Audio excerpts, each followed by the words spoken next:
Chelsea 2, Bayer Leverkusen 0. But what can we actually learn from Chelsea's first pre-season game? Welcome, Blue Believers, to another episode of the Stamford Sync, where we are syncing up with everything Chelsea FC. And this was a really interesting one, right? Normally, pre-season's a bit of a dull affair, and you got to admit, right, we're all coming back off the absolute hype of the Club World Cup. And, you know, I wasn't expecting it to be like super fiery or whatever. In fact, I was kind of hoping it was not, based on the news we got yesterday about Levi Colwill. Go and check out that video if you haven't already. But yeah, man, it was cool. We saw a lot of players. There was definitely some really interesting talking points, and the absolute undeniable thing that you can see from this game in isolation is, man, have we got some serious options going forward next season. It is actually amazing. It was definitely a game of moments. It wasn't like a basketball game. It wasn't proper to and fro all the time. It kind of went as you could expect it to. Chelsea dominated possession. We had the better of the chances. Bayer Leverkusen ended up playing especially kind of sticky, stodgy football and just trying to make it really difficult for us to get through them in general. But no, it was a good game. And do you know what? Estevao, Willian. We're going to talk about this kid, man. We're going to talk about this kid. So before we get into individual player performances, I'll just talk about the first half and the second half in isolation. The first half, definitely, there was a lot more fun to watch. You know what I mean? There was a lot more happening. We had some of our most potent attacking threats on, but they were really mixed 11s over both halves as well. Do you know what I mean? The starting lineup consisted of Philip Jorgensen in goal, Malagusto at right back, a centre-back partnership of Josh Achiempong and Trevor Chalobah taking up Levi Colwill's normal spot on the left side of the centre-backs. Left back, Marc Cucurella, of course. In midfield, we saw Moises Caicedo, partnered by Andre Santos. An interesting attacking midfield line of Cole Palmer in the middle, Estevao Willian on the right, and Tyreek George on the left. And I'll get into that because that was really interesting. And up top was Liam Delap, who has still, you know, flattering to deceive at the moment, but it's only been a few games. I'm not being harsh. Just when you see the likes of Joao Pedro coming out of nowhere and Estevao willian today, do you know what I mean? And you see these signings that can just arrive and hit the ground running. I still fully believe that Liam Delap is going to be a great player, 100%. I do believe in that. And he is, by his own right, still really young, right? It's just for all of the flash that we're seeing from all of these other guys at the moment, he looks like he's got a little bit of a longer road to kind of hit that top form again. So Bayer Leverkusen weren't really treating this like a friendly, man. They were going in, they were pushing us around, they were getting aggressive. It was a bit brutal, if I'm being completely honest. Cole Palmer was on the particularly nasty end of a challenge from Jarell Quansah in the first half, so the Chelsea boys weren't really expecting that, do you know what I mean?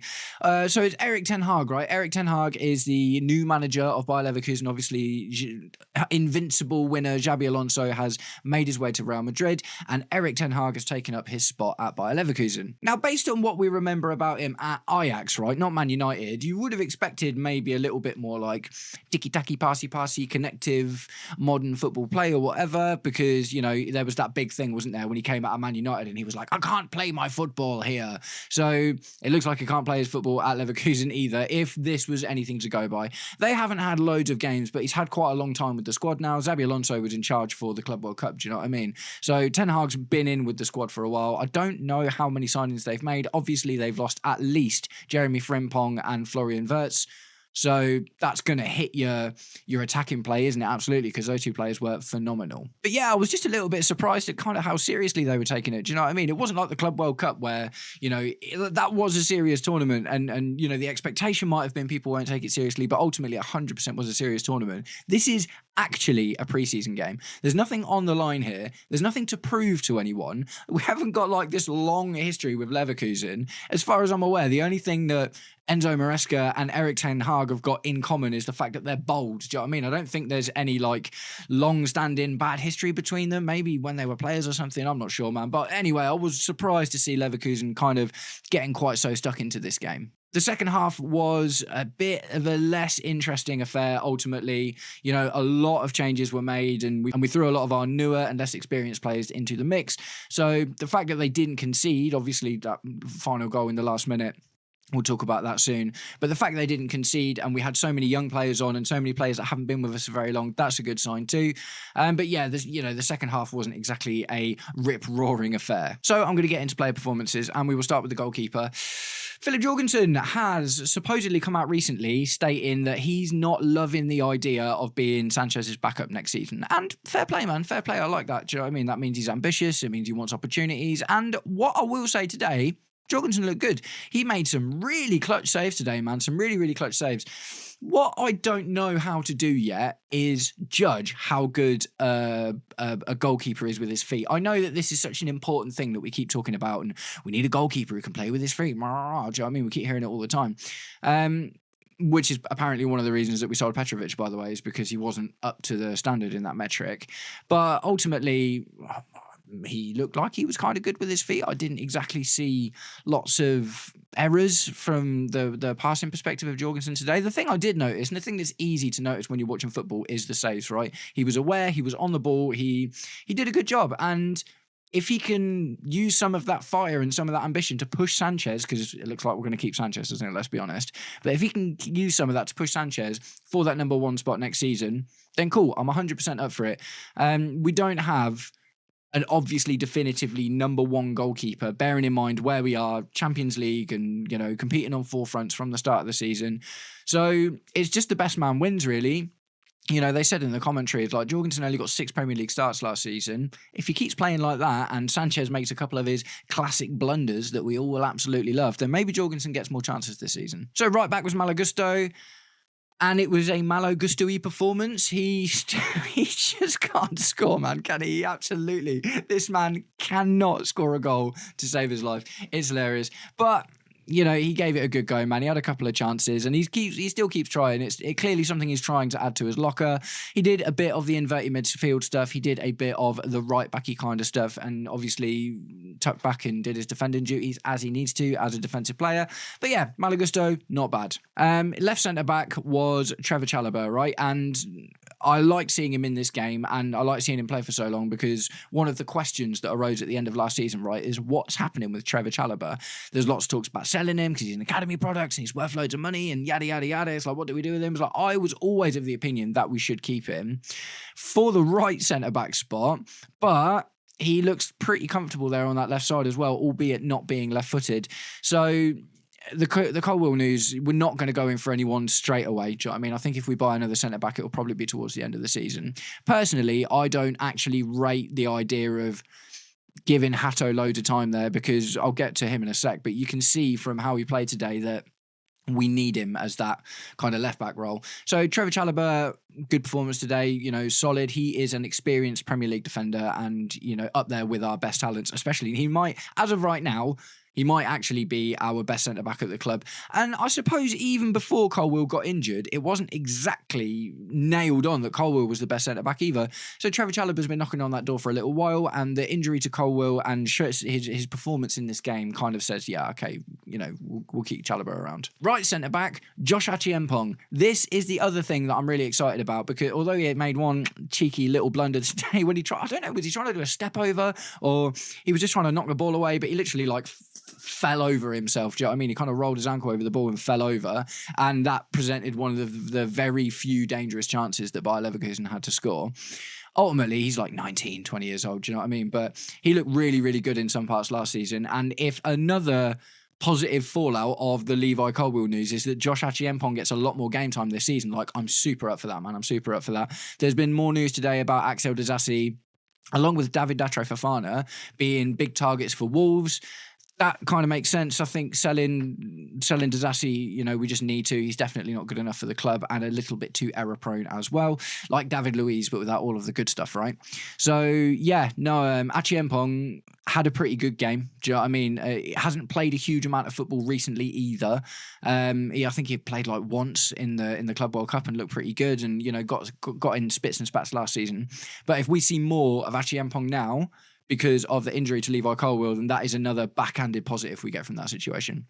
And Marc Cucurella at left back. It's Marc Cucurella at left back. He's just great. He's always great. He did his midfieldy thing. He did a bit of byline stuff. He did his, you know, sort of left centre back thing when Gusto was getting forward as well. Marc Cucurella is just awesome, and for my money, one of the best left backs in the world right now. Same with Caicedo. Caicedo came in and did Caicedo things, and he nearly scored an absolute beauty. It was like a half volley, and just, oh man, it would have been so good. didn't end up getting it in, but he wants it, man. Do you know what I mean? I love that about Moises Caicedo. Is for his position, you don't usually see players like Moises Caicedo often going in for these goals. Do you know what I mean? But he's got it in his locker. We saw it with the 49-meter goal. We saw him have another go at it again today. If he gets more comfortable and confident trying to do that kind of stuff, then that is literally just going to turn him into one of the best midfielders in the world. Andre Santos was his partner. I don't even think Enzo Fernandez was on the bench today, actually. Let me have a little quick look at that. No Enzo Fernandez on the bench, so he's getting an extended holiday, or maybe he's not feeling up to scratch, but Andre Santos started this game and was just good. Do you know what I mean? It would definitely, I don't know, it's a difficult one. I remember thinking this last time Andre Santos played when he got called in for that Club World Cup game, and he kind of didn't really put a foot wrong, and you didn't necessarily see him do anything amazing either. A couple of like really good clutch last minute tackles and stuff.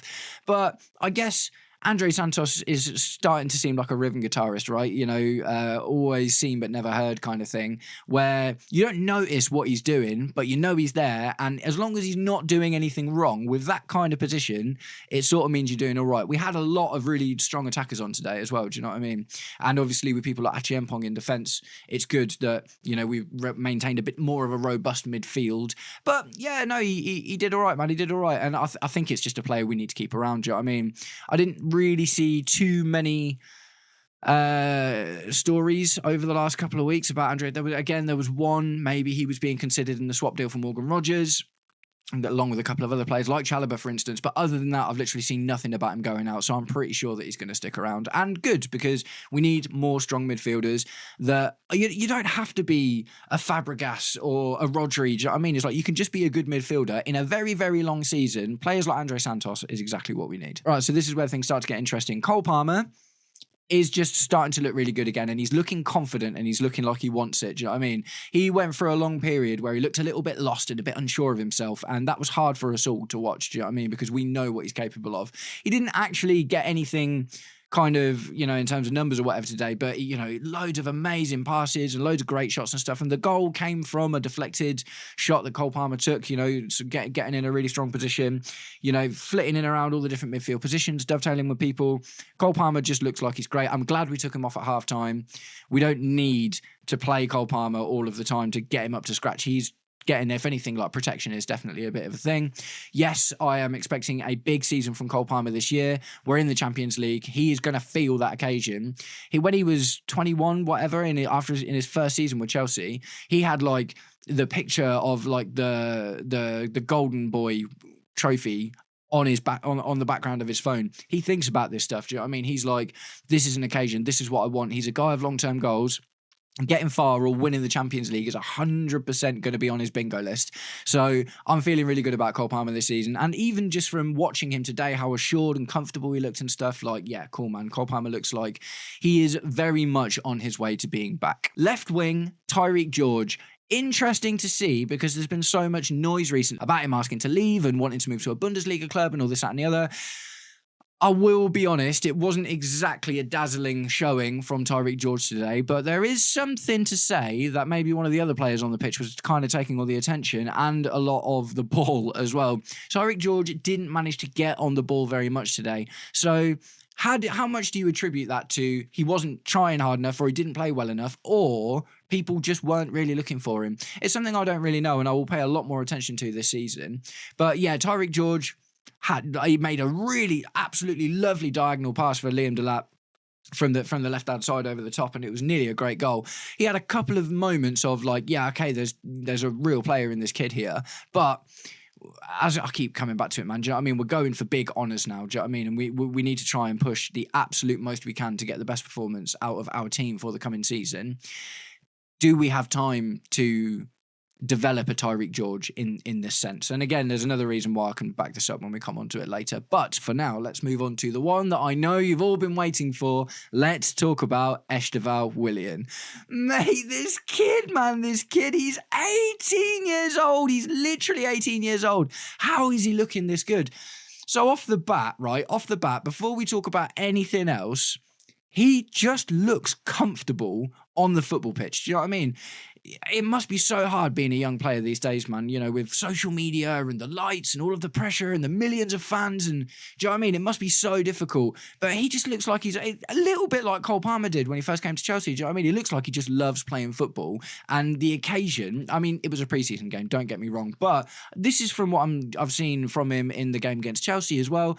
He doesn't necessarily let the moment affect him, right? He just looks assured, he looks calm. And the goal, right? The goal was not absolutely stunning, unbelievable, timeless, worldy. Do you know what I mean? It was a calm, relatively simple, not easy, relatively simple finish that came off of the back of one of Cole Palmer's shots that came off the crossbar, fell to Willian, and he got it in. Now, let's just talk about the goal for a second. The reason that's good, right, is because he didn't try and lash it and he didn't get caught up in that fiery moment. It was all a bit hustle and bustle.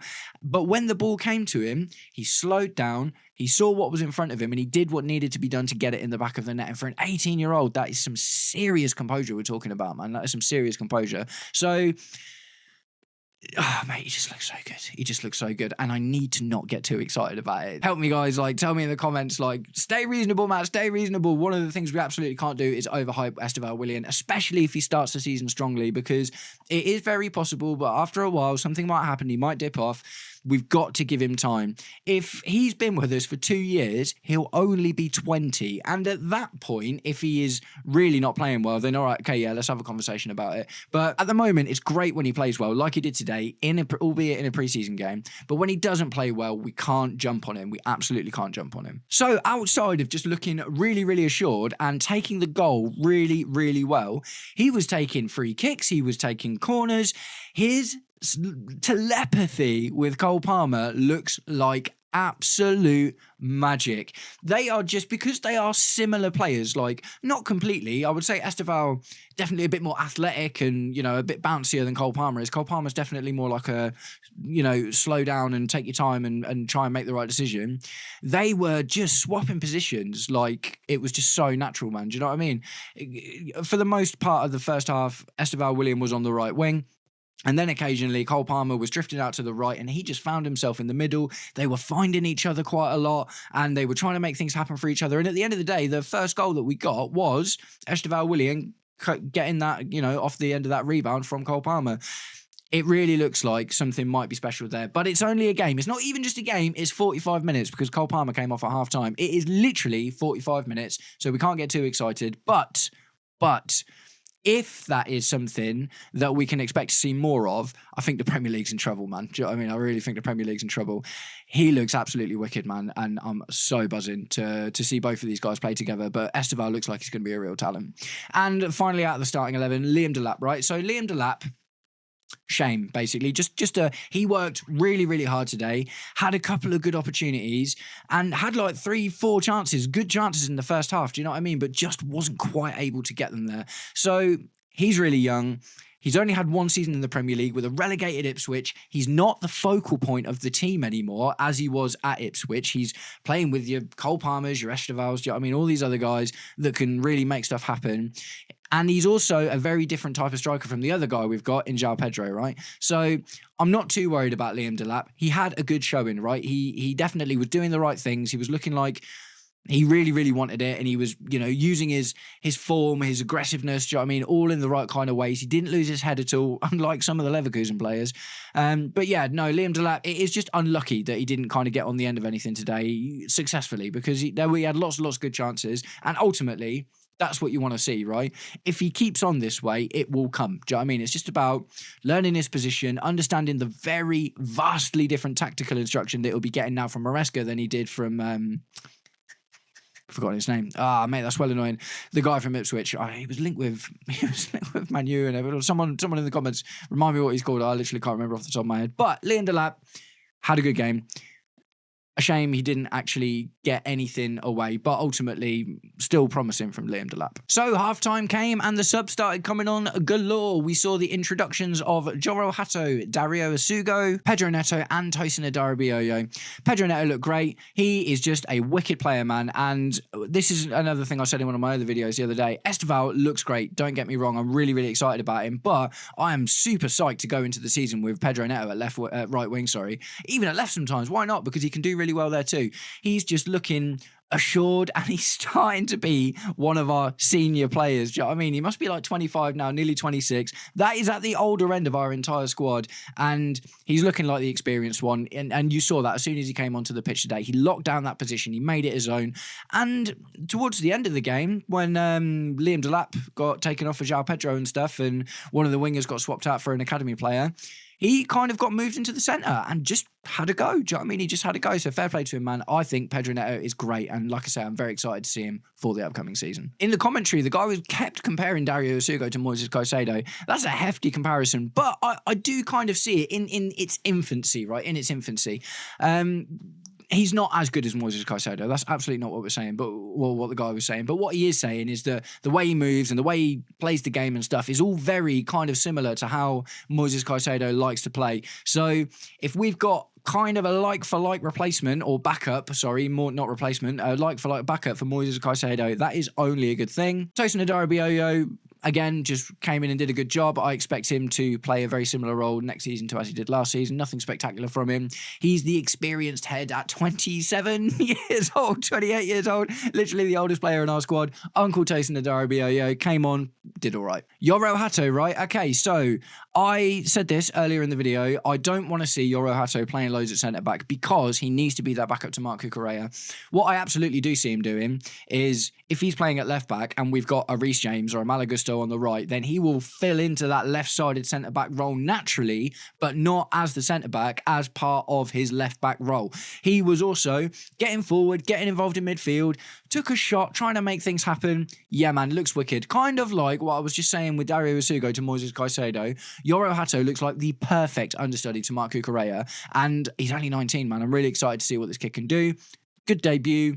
Great buy, really, really smart purchase from Blueco. Wicked, big fan. Later, we saw 3 more subs with Joao Pedro, Jamie Gittens and Reece James coming on. Obviously, Jamie Gittens making his debut, and all of us excited to see Joao Pedro after his phenomenal showing in the Club World Cup. So, Reece James came on, got the captain's armband. Cool.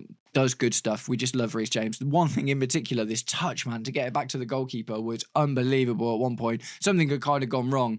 I think one of the few kind of negative things that Philip Jorgensen did in this game was kind of like kick the ball up and it wasn't really sure it was going. Reece James literally just landed at his foot and he just flicked it directly back to Jorgensen. Oh, mate, it was beautiful. Love that. But yeah, ultimately didn't get a huge amount of time in the game, but Reece James is Reece James. Do you know what I mean? He didn't make anything magical happen, but he's always 8 out of 10 when he's fit, isn't he? So let's talk about Jamie Gittens and how he just instantly made a difference to the team, right? You know what I was saying earlier about Tyreek George maybe not getting chances? Jamie Gittens came on and just started making things happen instantly. Do you know what I mean? Within minutes, he was running past people, he was beating his man, dropping the shoulder. Like, Jamie Gittens looks wicked, man, and he looks like the perfect kind of winger for Maresca's system. It is really interesting. Again, very, very short sample size, very, very small sample size, excuse me. But ultimately, he looks like what Maresca wanted out of Madueke, but on the other side.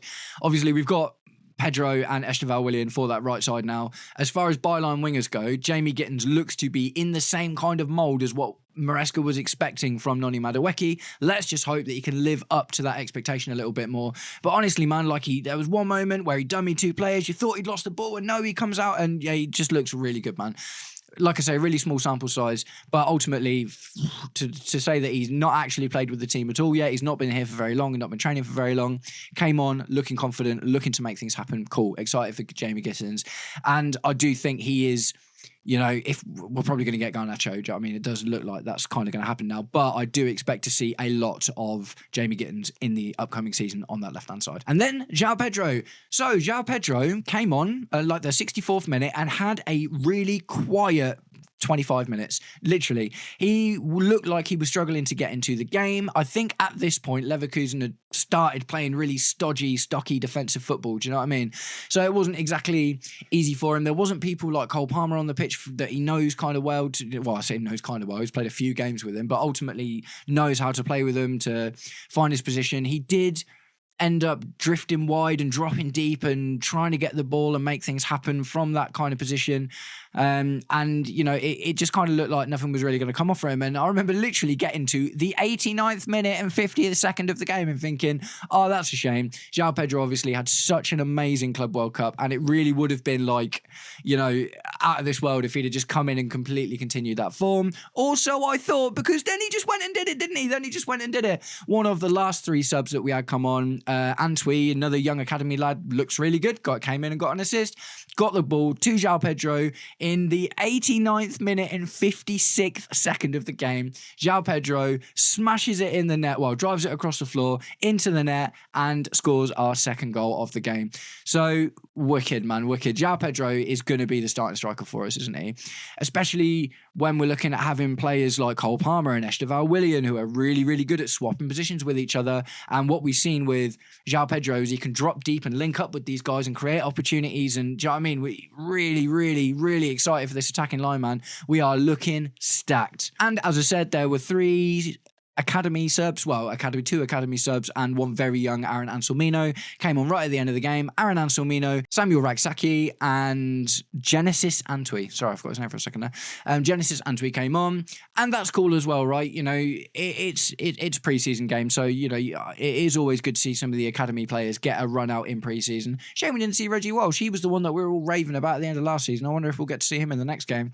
But yeah, they came on, did good. Antwi got an assist, made himself look dangerous. Didn't see much of Raksaki, and Aaron Anselmino didn't concede in the short amount of time that he was given. So all is good. And I'm going to wrap it up there, guys. That is basically what I analysed from this preseason game. There are obviously things to be really excited about. The very obvious one is Estevao Willian and his potential link up with Cole Palmer looks like it's going to be fantastic. Joao Pedro seems to have picked up from where he left off and is maybe going to score goals for fun next season. Jamie Gittens looks like a real player, man. Absolutely looks like a real player. Joro Hatta looks really good. I'm excited for the idea of Achiempong potentially getting more opportunities as well. So yeah, there was loads of good stuff to take from this game, man. It was a nice, clean 2-0 against a reasonably good side that are also going through their own transitional moment. And it was what it was. So we move on to the next one against AC Milan. Nice one, guys. I haven't mentioned it yet, but if you are new to the channel, please don't forget to smash that like button, subscribe to the channel, or just roast me in the comments, whatever gets you through your day. Nice one, guys. I'll catch up with you all very, very soon. I hope you've had a wicked day. Take it easy. Peace.